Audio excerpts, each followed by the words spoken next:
Yes, ma'am. We are live now, ma'am. Good evening, esteemed faculty members and all the delegates. Thank you for joining. This is Sahiti on behalf of Shield Connect, welcoming you all for today's webinar, Colposcopy, All We Need to Know, organized by TNFOG and MOGS. It's my privilege to introduce the MOC of today's webinar, Dr. Radhika Gauri, ma'am. Ma'am is the consultant and in OBG and clinical lead in ESIC Hospital, Tirunelveli. I welcome you, ma'am, and I hand over the session to you. Thank you, Sahiti.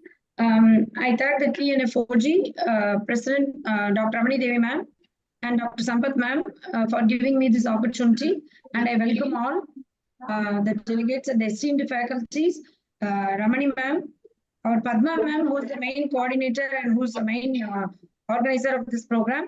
Thank you so much, ma'am. And let's start the program, much awaited program today with a prayer. Tamil Thai வாழ்த்து.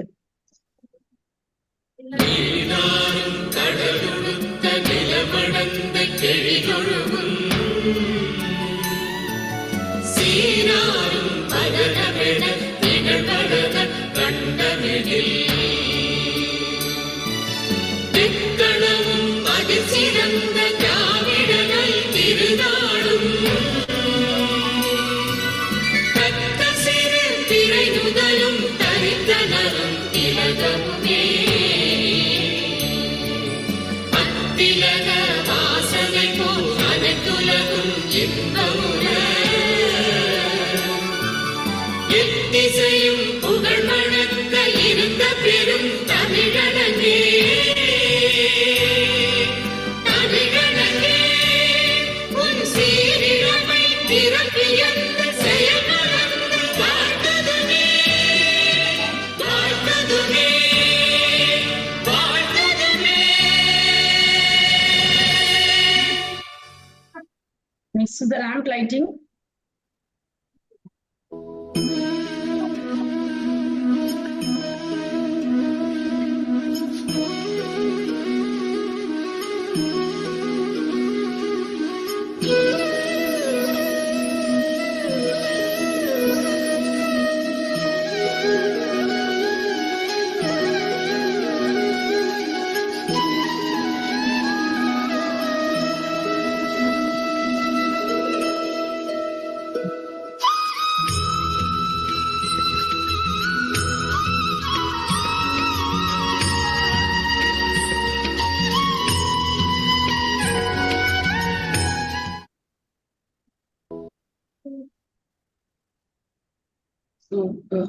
So Ramani Devi ma'am is our president in FOG. She has been the national vice president of FOGSI 2020, and she's been international advisory board member of Fertility Society of Bangladesh, and also ICOG Governing Council member. And she has been the patron for Tamil Nadu Federation of Obstetrics and executive committee member of Endometriosis Society. And she's won many awards, and she's the author of many books and has numerous publications. And next, I thank Dr. Ramani Devi ma'am, who's given us this opportunity, and Dr. Professor Sampath Kumari ma'am. She's Professor HOD of she's now at present the Professor HOD of Sri Muthukumaran Medical College Hospital, FOGSI Vice President 2022. And she's also a Senate member of Tamil Nadu Dr. MGR Medical University and National Corresponding Editor Jogi and Founder Secretary of TNFOG. And she is a retired professor of Institute of Obs and Gynae MMC, a director of Institute of Obs and Gynae MMC Chennai, chairperson of FOGSI Adolescent Health Committee in 2016 to 18. And she's also the chairperson Women's Wing IMA Chennai South. And she was IMA National President. She won the award in 2021. I invite Dr. Padma ma'am, who's a senior consultant HOD, OG, Meenakshi Medical Mission Hospital and Research Center, Madurai, Tamil Nadu. She is very famous down south and also among TNFOG members. She's done a fellowship in Gynae Oncology, Netherlands, and she's senior consultant head of Department of Obs and Gynae, Meenakshi Mission Hospitals and Research Center, Madurai, Tamil Nadu. And she's a laparoscopic, hysteroscopic, and robotic surgeon. She's won the gynecology oncology award. She's been awarded Certificate of Excellence in 2023 by European Society of Gynae Oncology. She's also a member of ESGO, AAGL, IAGE, ISUOG, and IUGA. Welcome, ma'am, to start this session, please, ma'am.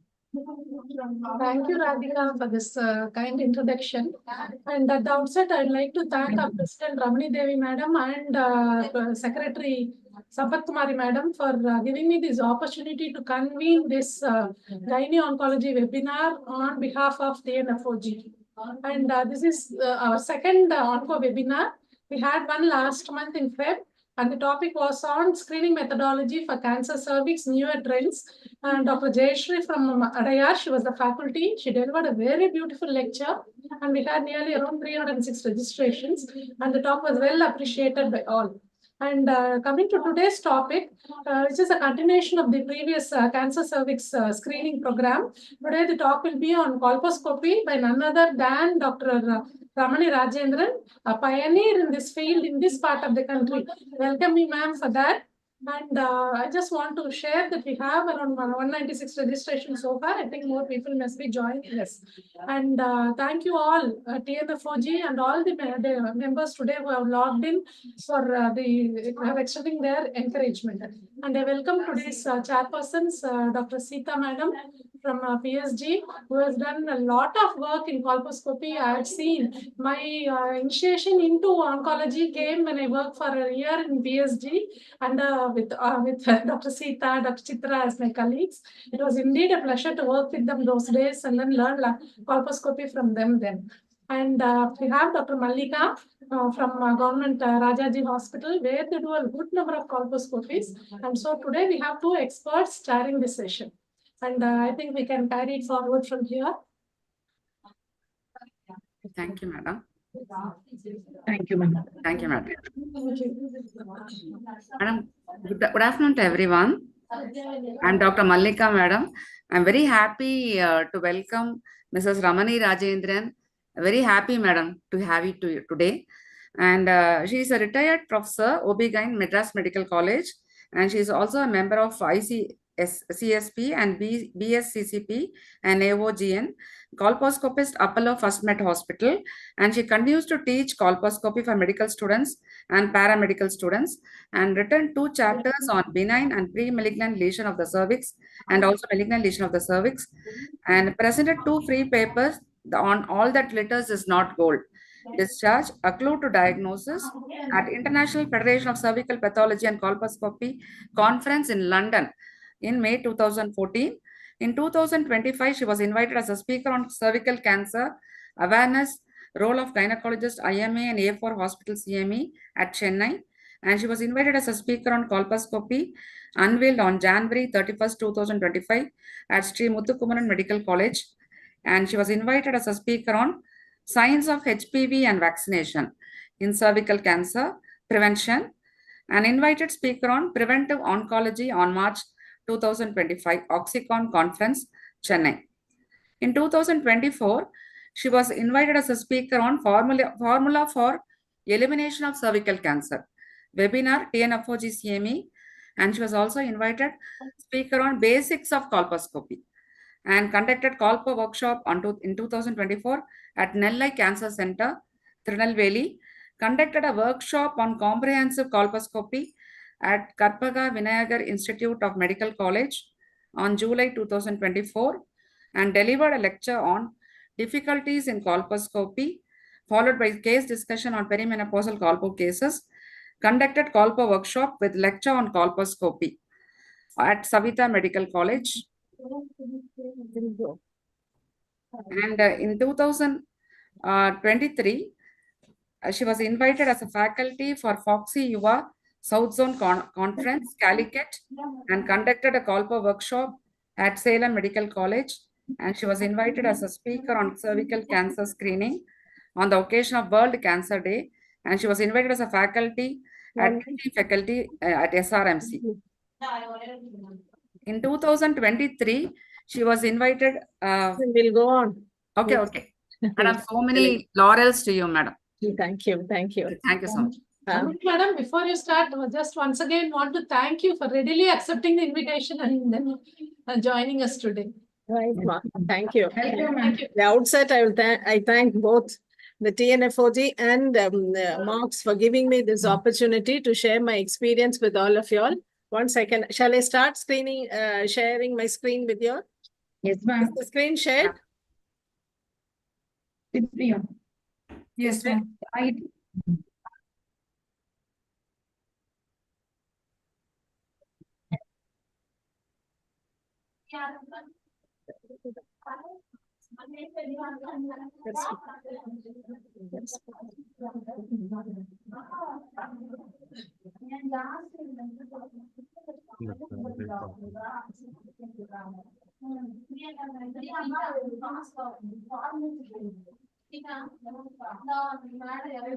Shall we start? Yeah, sure. Colposcopy, all we need to know. I have comprehended everything to three. So first thing is, what are the reasons why a patient will be referred to a colposcope?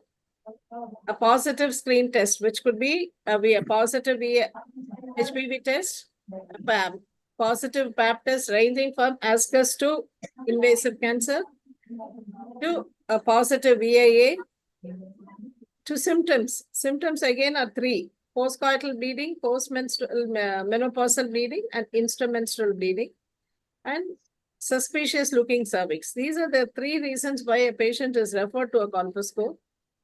At the colposcopy clinic, there are three generations of colposcope rightly that are available.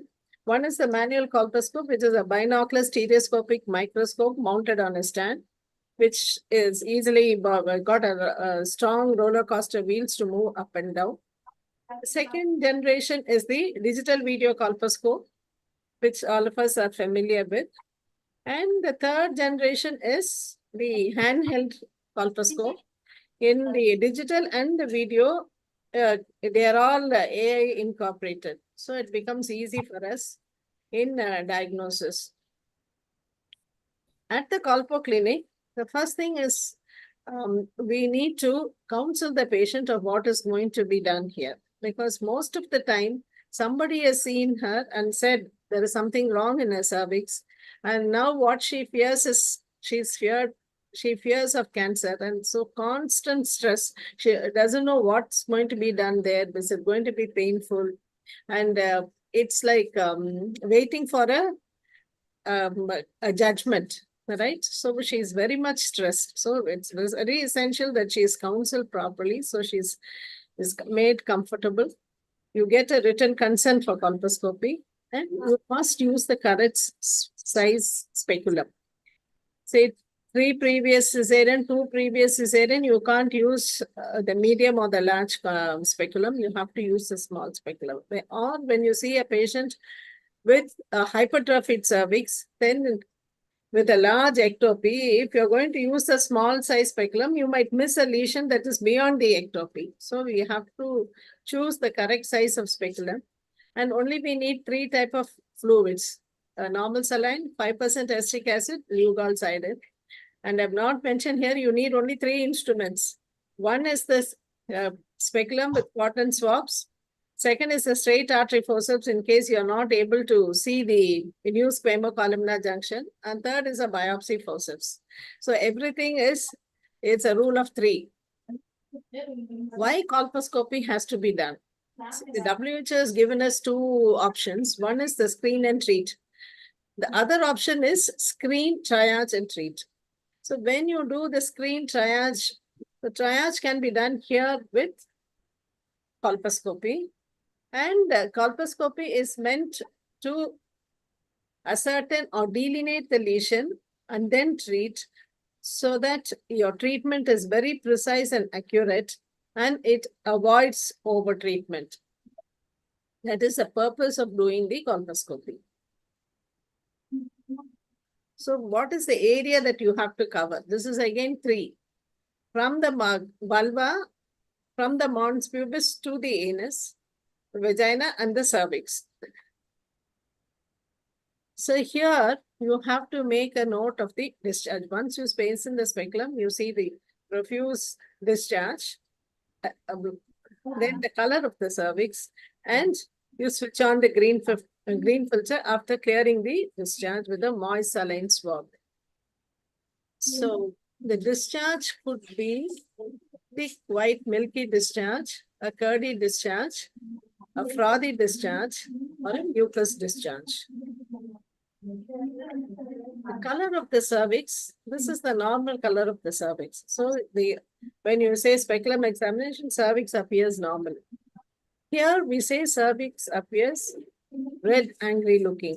Actually, it is a bilateral tear of the cervix, exposing the lower 1/3 of the endocervical canal is everted. As a result, the red columnar cells appears bright red and angry looking. And in case of profuse discharge, milky discharge, once you wipe the discharge, you see such a rosy red cervix. This is again suggestive of an infection. And at the same time, when you see a cervix like this, pale, with a pinhole os, then immediately we ask, how many, when you're taking the history, we take a history about the number of, how long she's been married, number of children she has, and what is the mode of delivery. Invariably, this is a, as I say, the previous cesarean C-section she has had, and the cervix is appearing so pale. So immediately ask for the history of menorrhagia. Invariably, she'll come with it. Apart from that, when the patient lies on the couch, you are also able to see her toenails. So any chronic anemia can be diagnosed combined with these findings. Coming to the green filter, we visualize the blood vessel pattern. They are described in 3 patterns. The first pattern is tree branching, very typical, very well appreciated with the green filter because it absorbs all the redness, and the green and the blood vessel pattern is very well appreciated. Coming to the second pattern, that is observed over the Nabothian cyst and follicles. As the mucus gets sealed off beneath the metaplastic epithelium, it keeps on secreting mucus, so the epithelium or that gets stretched. It becomes like a tracing paper, and the blood vessel pattern is very well appreciated. And it is again suggestive of a benign feature. The third one is the typical typically seen on cervix that have undergone treatment, either in the form of LEDs or thermal ablation. You have parallel blood vessels, very typical. And this is how they are seen with the green filter. Once the green filter, apart from that, you can at times have the abnormal blood vessel pattern, which are described as irregular caliber, shape, and size. Atypical blood vessels are pathognomonic or hallmark of invasive malignancy. They have got an abrupt interrupt course. Coming to the interpretation, we follow the International Federation of Cervical Pathology and Colposcopy terminology. The first thing that they emphasize is 3 golden things that we have to follow is about the adequacy of the cervix, whether the cervix is completely visible or not visible. Then you can mention about the new squamous columnar junction and the type of the TEZ. So first is, when you put in the speculum, you must be able to see the cervix. Cervix must look at you. The entire cervix must look at you. At times, the cervix is inadequate for various reasons. It could be due to previous surgeries, it could be due, like previous fothergills, or it's just covered with profuse blood, pus, or any slough. It could be, there might be some vaginal septum as well. Sometimes 2 or 3 previous cesarean, the entire uterus is stuck to the abdominal scar, and you will only see a rim of the cervix. At times it becomes very difficult to visualize the cervix. So if it is inadequate for visualization, you have to mention the reason and proceed further. Then coming to the new squamocolumnar junction. The new squamocolumnar junction is the most important landmark in the cervix because it is around this junction only we have most of the precancers and cancers arising from. So there are three, you have to mention if they are visible completely. Can you see the icon? So here it is completely visible. Here it is visible only on the anterior lip. So we mention it as this new squamocolumnar junction seen partly. It's not visible. So again, it is three. Completely visible, partly visible, not visible. Why the new squamocolumnar junction and this the transformation zone are very important is because it is from here all the problems on the cervix, the precancer and cancer, they arise. So this is the area we have to concentrate. So again, three types of transformation zone have been described. This is very important in the case of treatment. The type 1 is completely ectocervix. It's purely on the ectocervix. Fully visible. It can be small or large. Type 2 is you have an endocervical component, but that endocervical component is fully visible. The third is it has got an endocervical component that is not fully visible. You might have an ectocervical component as well. And if you have a big Nabothian cyst, that marks the old squamocolumnar junction, right? But you will not be able to, even if you use a long straight artery forceps, you might not be able to see the new squamocolumnar junction in such types. Coming to the interpretation, there again, I've grouped them under three. That is normal, abnormal findings, and miscellaneous findings. So in the normal findings, they describe the squamous epithelium, the columnar epithelium during the reproductive phase and the menopause. They also describe about the metaplasia and pregnancy changes. So coming to the reproductive age group, the stratified squamous epithelium is described as pale pink, smooth, featureless. When you add acetic acid, there are no lesions. Whereas when you add iodine, the iodine combines with the glycogen produced by the superficial layers, and they give you the rich brown, mahogany brown color. So this indicates it's a mature squamous epithelium. At the time of menopause, post-menopause, there is no estrogen, no progesterone. So as a result, the substance of the cervix gets absorbed. So cervix is now flushed with the vault. You are able to see the junction between the cervix and the vagina, similarly on the anterior lip as well and the leg. So cervix is now flushed with the vault. And there are no superficial layers, only basal and parabasal. So when you add iodine, it doesn't stain. It doesn't. So there are no superficial layers to produce glycogen. So they remain uniformly mustard yellow in color. So the diagnosis in such cases has to be made only with acetic acid. And moreover, if you start rubbing them slightly little hard to remove the sticky mucus, it will produce the typical petechial hemorrhage spots. Very typical. So that is why in a postmenopausal lady, combining a pap smear and a colposcopy might not yield much information. So you have to at least, you finish the pap smear, ask her to come after 2 to 3 weeks with the report. If you're going to combine, this is how the cervix is going to be when you're doing colposcopy. You might not gain any additional information. Coming to the columnar cells, they are seen as bunches of grapes. Each one is typically seen as a villi with a central vascular core. That's why it appears bright red in color.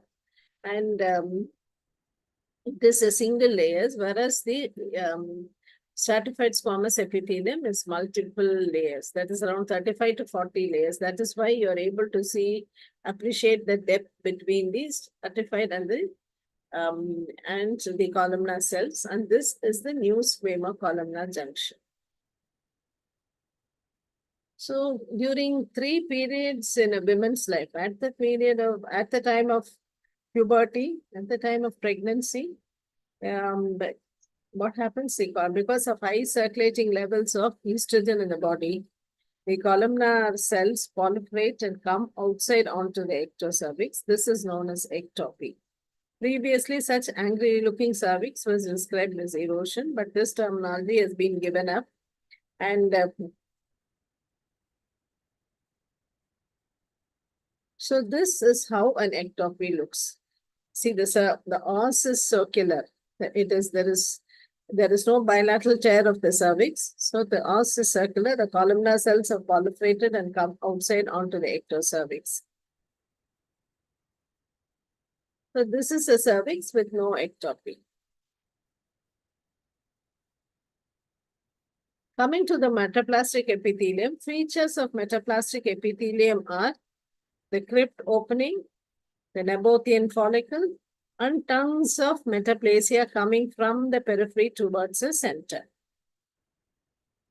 So if you see it in a cervix, this has got a large ectopy. When the single-layered columnar cells are exposed to the acidic vaginal pH, it initiates metaplasia. Metaplasia is a physiological process by which one type of epithelium is replaced by another type of mature epithelium. So when it starts from the periphery, the single-layered columnar cells are sloughed, and from the basal layer, you have the cuboidal cells, which starts patching up the single-layered columnar cells into a multiple-layered metaplastic epithelium, tough membrane. So it is a sieve-like membrane coming from the periphery towards the center. So you have areas that are pale and you have areas that are red. So when you add iodine, so the areas that have taken nice brown color, right? All these, we say, describe this as it's an ectopy, a large ectopy in the posterior lip with areas of mature and immature metaplasia, meaning that the areas that have taken the mahogany brown color is described as mature metaplasia, and the remaining areas are described as areas of immature metaplasia. For a beginner, immature metaplasia is equated with a low-grade lesion. That is the commonest doubt that they have. It is settled by taking multiple ectocervix biopsy. So the IPL match is coming up today. As it rains, you can see people running and covering the pitch. Likewise, here the nature tries to cover the single layer columnar cells, removes them and puts a tough membrane. That is the metaplastic epithelium over the single layer columnar cells. So this is just a picture to show you if it's working. So this is a cervix, which is adequate for visualization. New SCG is seen completely. On green filter, there are no abnormal blood vessel pattern. On adding acetic acid, one second.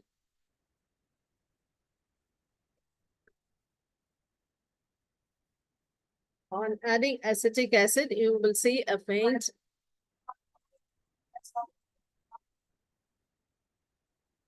we are able to see a faint aceto-white area bordering the new squamo-columnar junction. So if you have to see this is the new squamo-columnar junction, right? Now, are you able to appreciate the junction between the pale pink and red area? Yes? Yes, ma'am. Yes, when you add iodine, are you able to appreciate the both immature and mature metaplasia?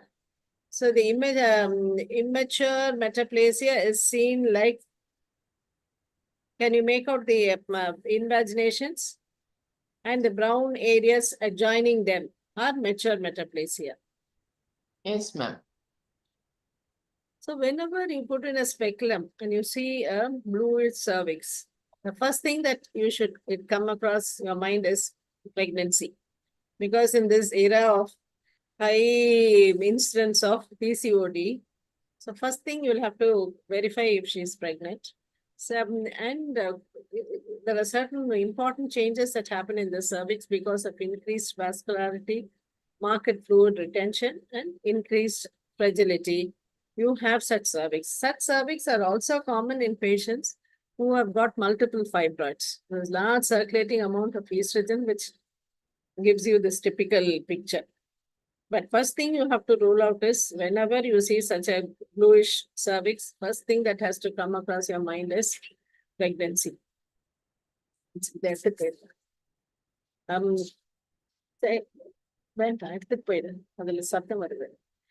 Second, coming to the abnormal colposcopic findings, we need to know about the location of abnormal findings. We need to know about the size of the lesion, which is described in percentage of the cervix, as well as the extent of the lesion. That is described with the clock position.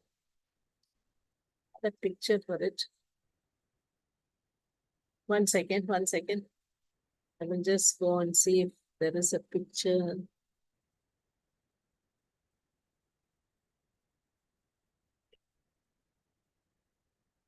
Able to see.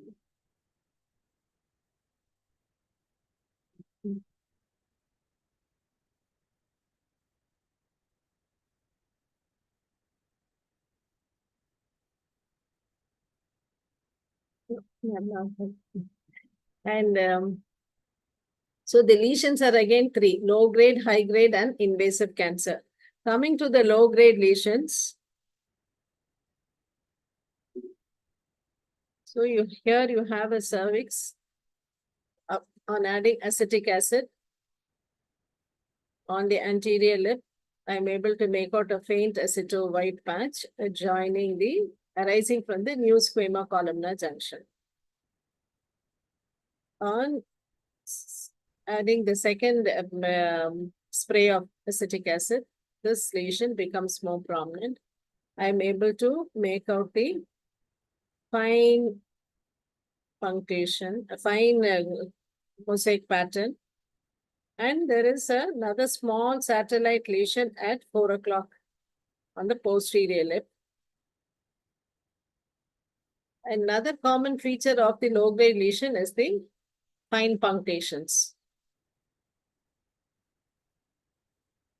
On adding iodine, they are totally negative. So you have a lesion that is rising on the posterior anterior lip between, say, 11 to 2 o'clock with irregular borders, smooth, flat, slow to appear, quick to disappear, totally iodine negative with fine mosaic pattern.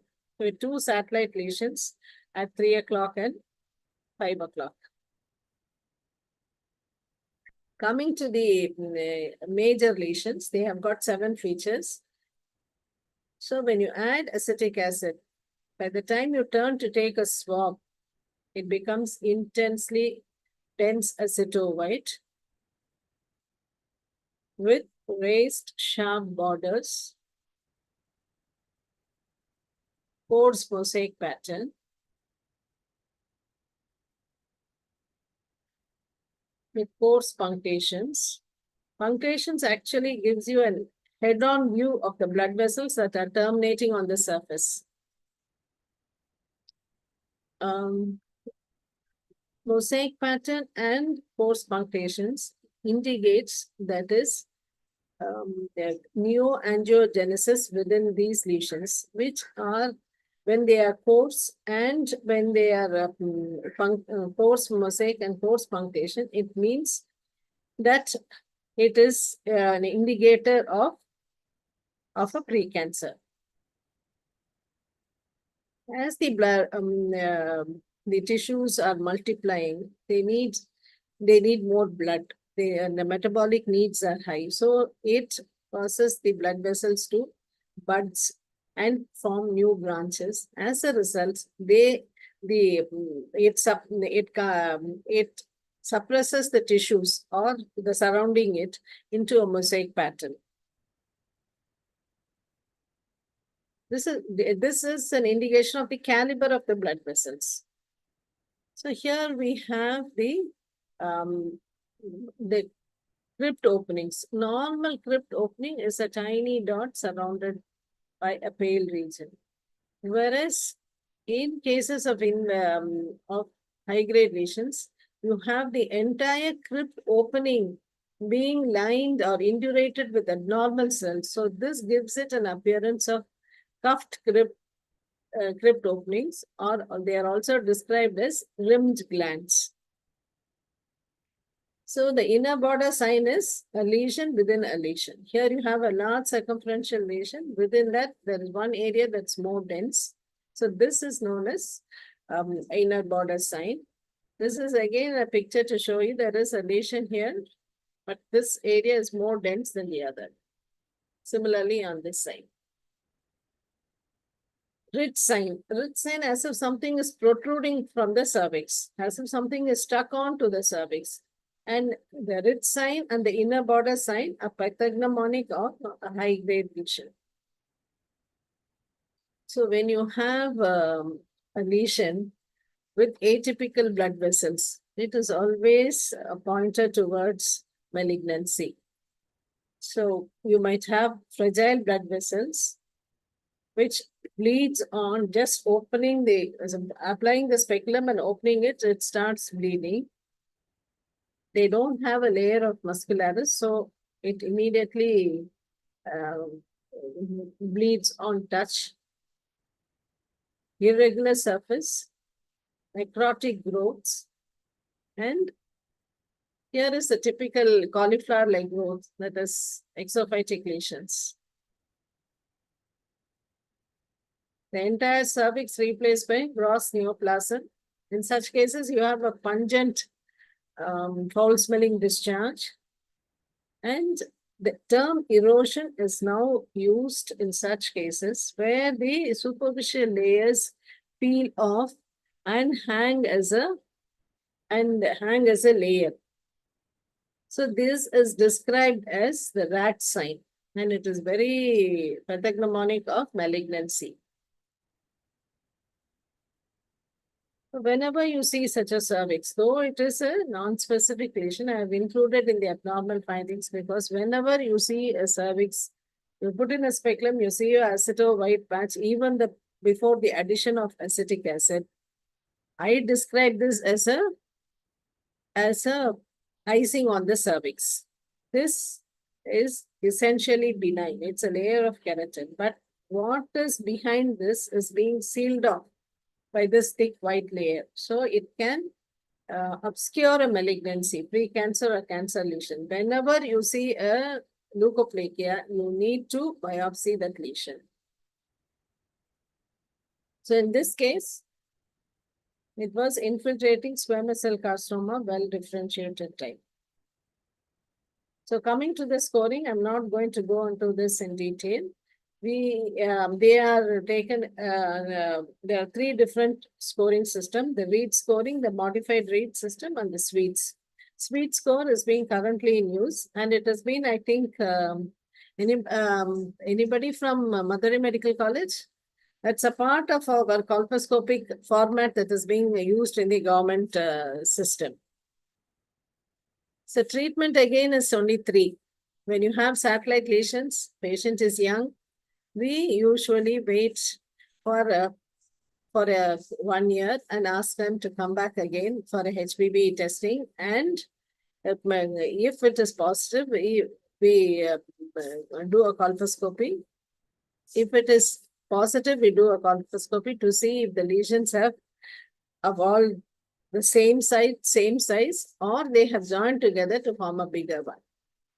That is the observation. The ablative method is used here, currently in use is the thermal ablation.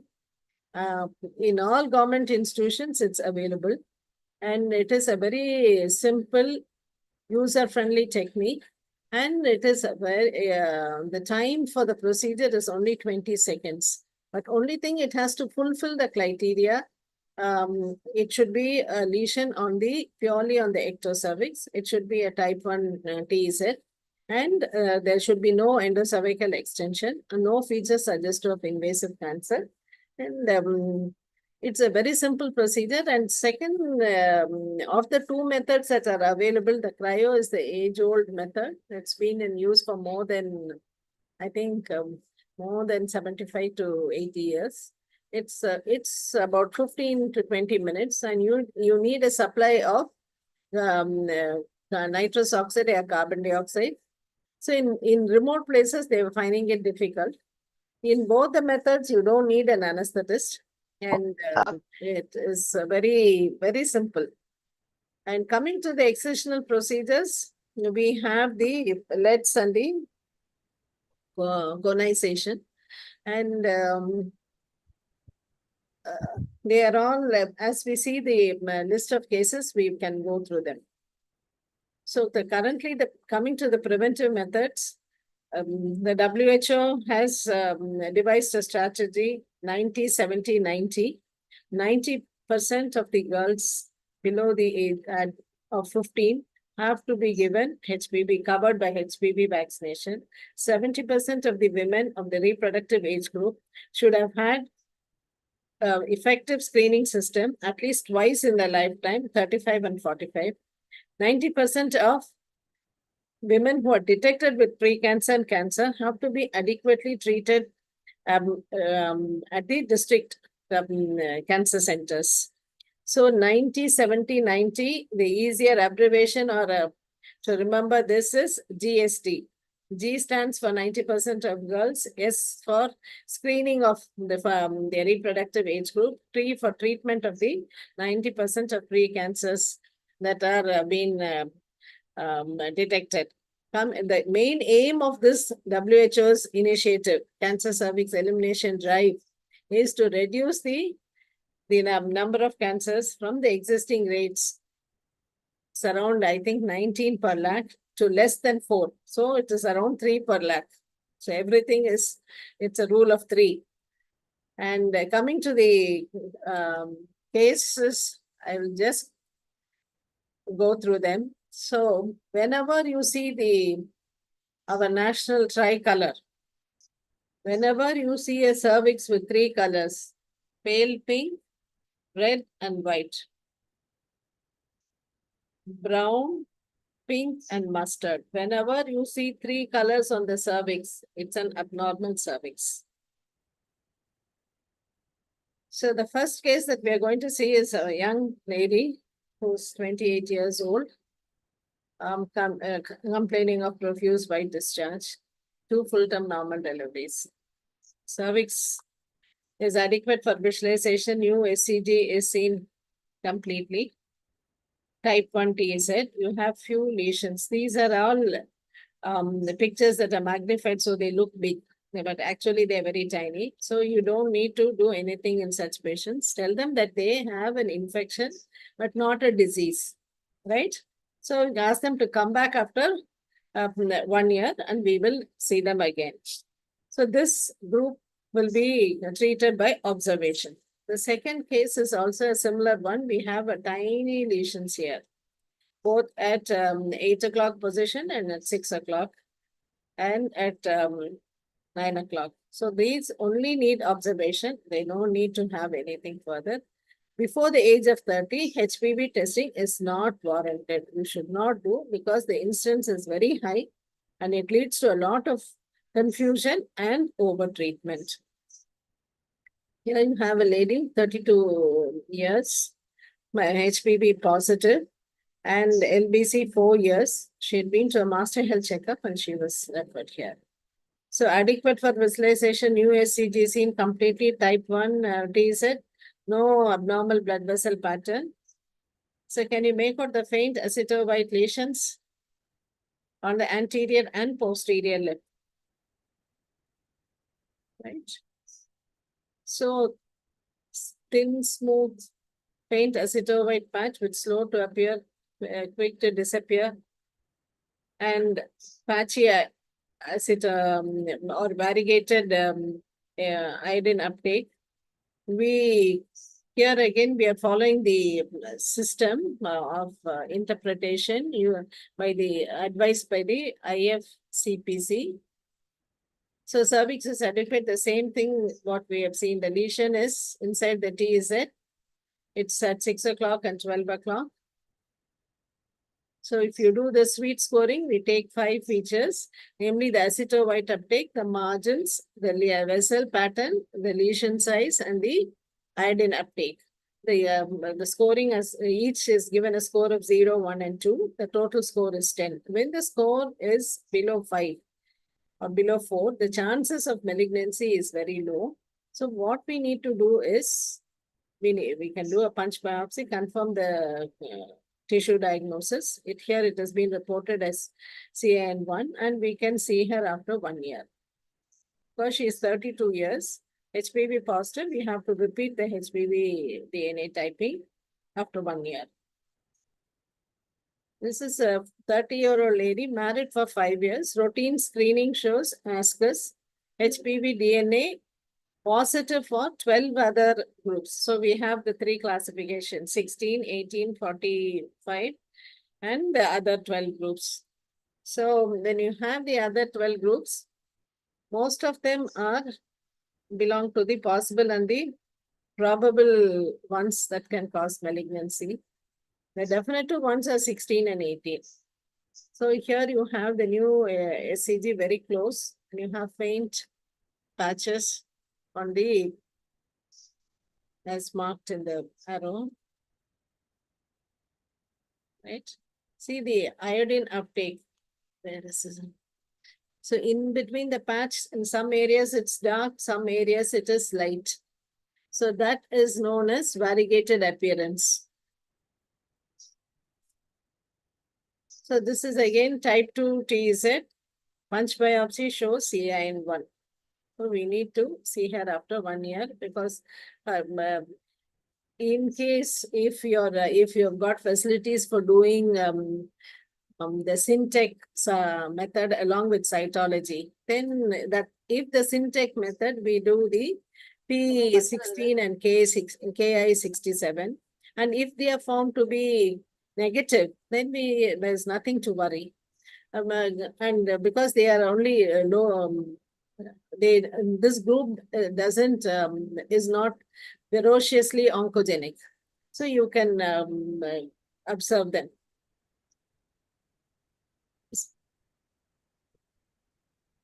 So this is a 38-year-old software engineer, Para 1, LCB 8 years, referred for colposcopy because her previous report in 2017 was ascus and HPV DNA was negative.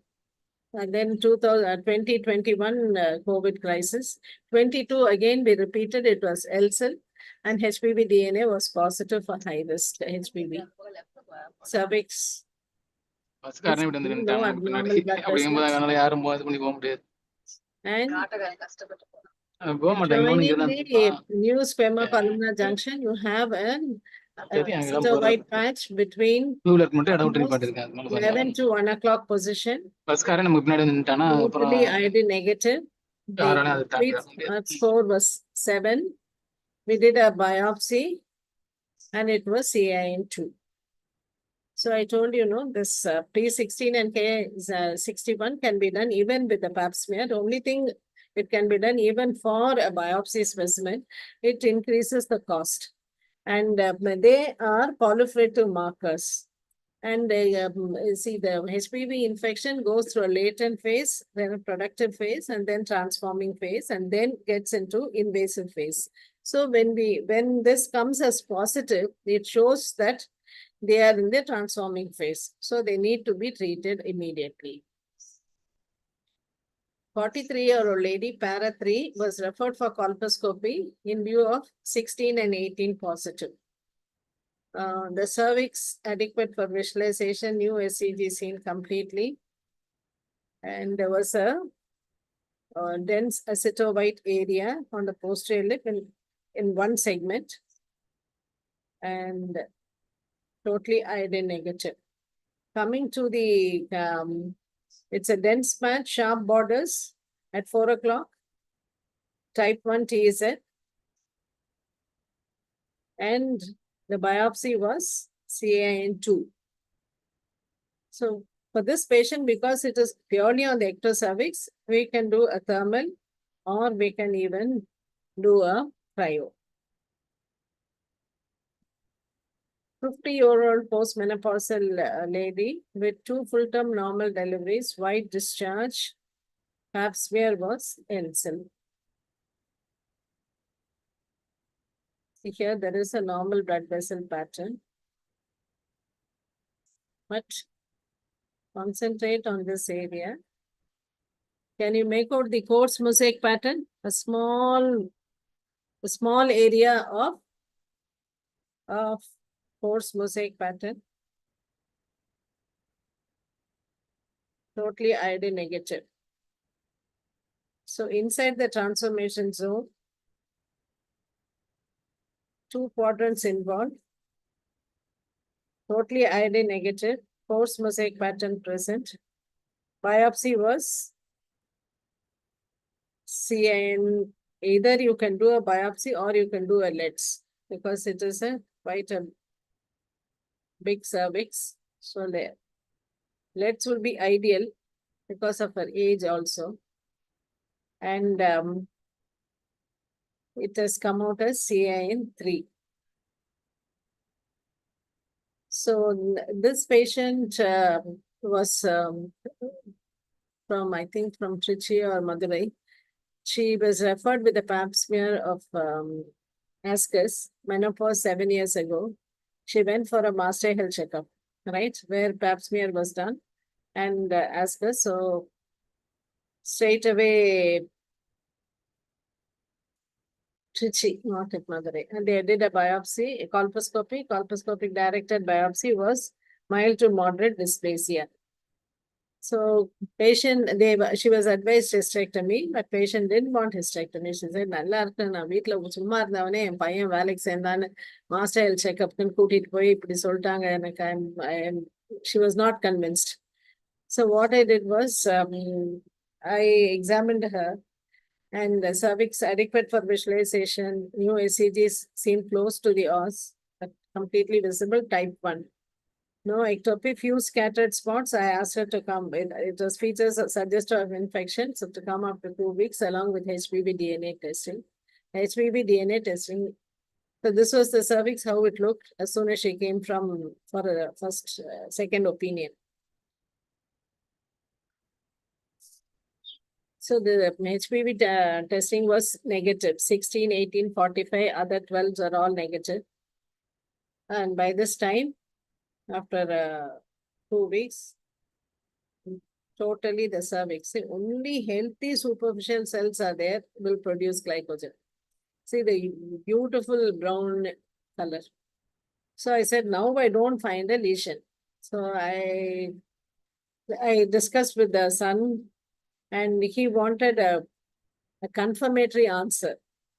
So then I said, what we can do is get a review of the pathology slides. So when that immunohistochemistry was done, it was P16, 58, and case 63, all 3 negative.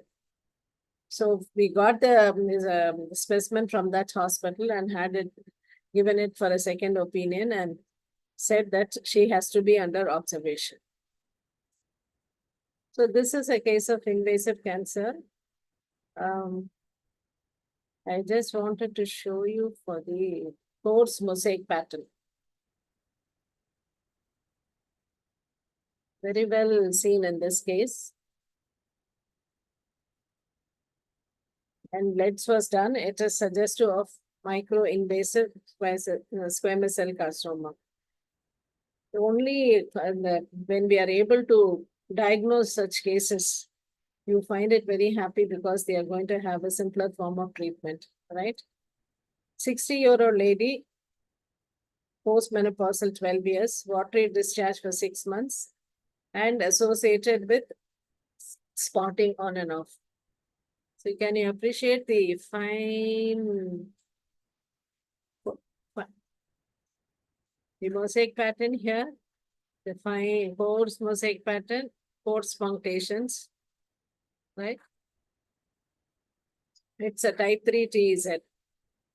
Multiple biopsies, invasive squamous cell carcinoma. 50 years, positive. See, when you have a lesion within the endocervix, within the columnar cells, always we'll have to think of a glandular CA. It could be an adenocarcinoma in situ. But here it turned out to be CIN3 with a single focus of microinvasive cancer.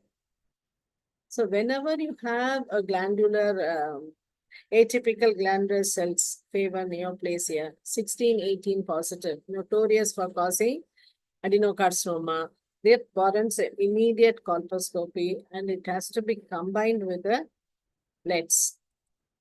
I don't know if it's working. So here the cervix will look normal, atypical glandular cells, right?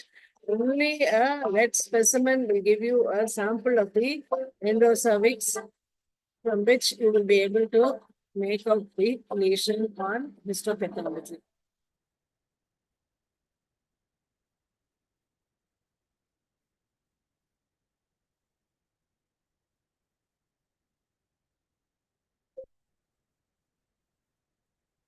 Raise the base.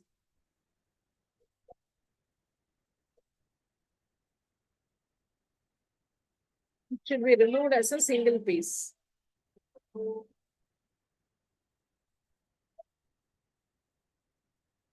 Thank you.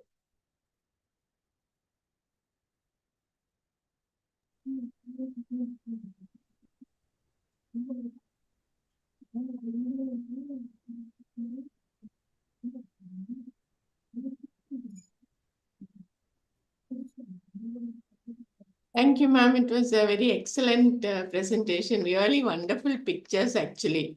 It was so clear, we could make out many in this thing. And it was really comprehensive covering of the entire this thing, and really reflects your vast experience, ma'am. I really enjoyed looking at the pictures. I think there are some questions in the chat box. Yes. So I think 1 or 2 case scenarios have been projected there. Madam, would you like to go through them? Yes. Okay, there's one case scenario here. I had a patient with ectocervix completely replaced with columnar epithelium, which was red sponge-like, which bleeds on touch. Biopsy from the ectocervix showed chronic papillary endocervicitis. She has persistent white discharge. What is the treatment, ma'am? No, sometimes normally for an ectopy, we don't advise treatment.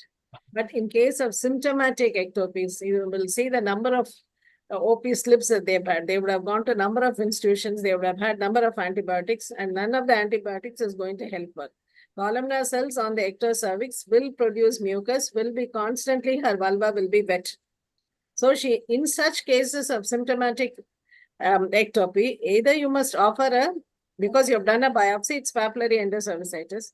Either depending on the on how big is the ectopy, either cryo or thermal ablation can be tried. Because in thermal ablation, in cryo, you have a universal probe that is of a fixed size, right? Sometimes these ectopies are very big. It will not you will not be able to cover with the cryo probe. So in such cases, we prefer to use a thermal ablation, but multiple applications are possible. Overlapping applications are possible. Ma'am, in case you don't have a thermal ablation, then the same cryo can be placed both separately in the anterior and separately in the But posterior. I have a, you can't apply it like that, no? At 4 points, you can't apply cryo. So because at each point you have to do a double freeze. Yeah. Right? It's But very I think difficult. even if you freeze the center, we're actually waiting for it to heal on its own. So once the center heals and it's going to be replaced by squamous epithelium, I suppose it will spread to the edges also. Because first thing is you must rule out any dysplasia. Once you ruled out dysplasia, now you're doing the cryo only for symptomatic relief. Madam, actually it was awful, madam. Your explanation for GST will definitely surprise Nirmala Sitharaman. Because every bill you see, GST you has see a the new meaning now. GST. So, Yeah. GST has a new meaning now. And your pictures were really beautiful. I know, Because, you pictures know, are so beautiful. yeah, that's, How did yeah, that's what when I thought of colposcopy, only madam came to my mind because I know she'll have been having a huge album of cases going with her experience, and they always say a picture speaks 100 words. No? So it is absolutely true with madam's case. It was self-explaining. nice rule of was very nice, ma'am. Yeah. Very true, Padma. Both the GST as well as the tricolor. Yeah. Easy to remember. Nice. Actually, only these kind of tips you, make madam. people remember them, especially for students and for Yeah. and these kind of things definitely make us remember. Now, whenever I see a colposcopy, I see 3 colors. I think I'm going to remember it now. that's why I made everything into 3. Yeah. 3 indications, 3 causes for referral, 3 what are the consent, 3 types, everything I consigned to 3. Rule of 3. Rule of 3. That will stick in our memory, ma'am. Madam, namaste, madam, Ramani, madam. Yes, namaste, madam. Video is, don't tell me, madam. Parimala. From Bangalore. Parimala, welcome. Hi, Parimala. I was Parimala is very famous for her dangling earrings.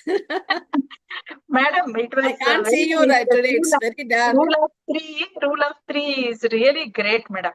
That is something you would really accept one hats off from me.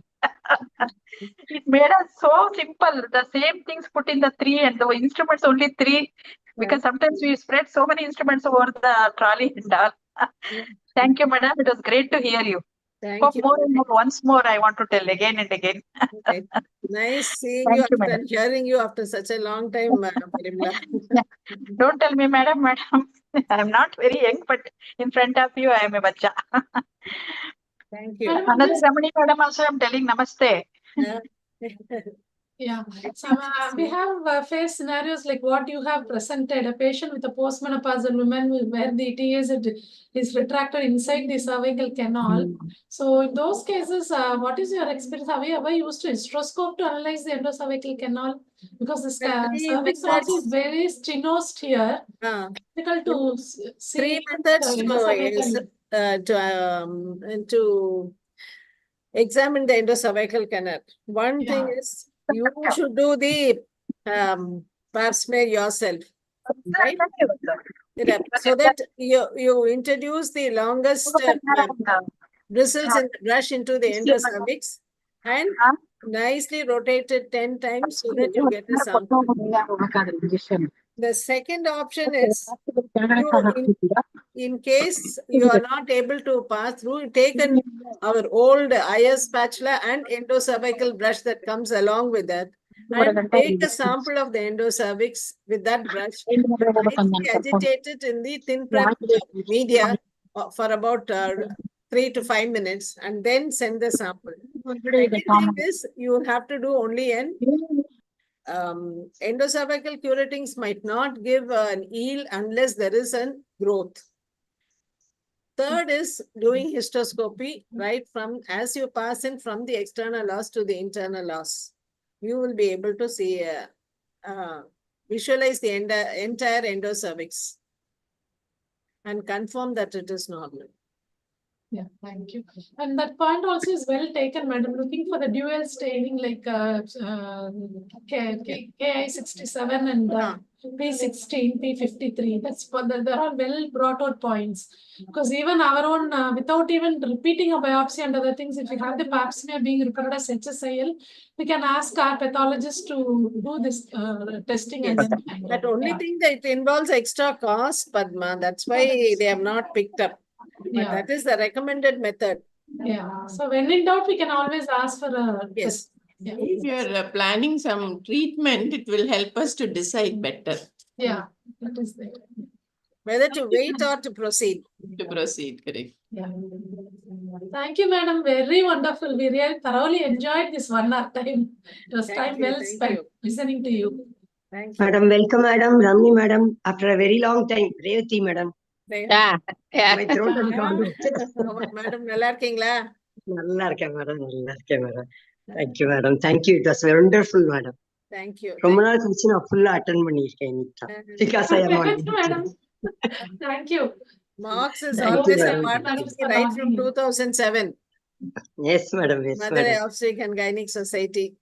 Madam, I came for training for colposcopy with you, madam, when I was in service. Okay. Thank you, Ramani ma'am. Thank you, ma. Thanks, sir. Thank you. Thank you. Thank you so much, ma'am, for the wonderful session. Thank you. Revati ma'am, good evening, ma'am. Bye. Thank you, ma'am. Nice. Thank you. Hi, madam. Thanks to Ramani madam, thanks Sita madam and Dr. Mallika madam for Thank you so much. for deliberating today's sessions. And thanks Radhika. Thank you so much, ma'am. MC as always is doing a great job. And thanks to all our senior faculty, Revati madam, both the Revati madams for joining and encouraging us, and all the other delegates who have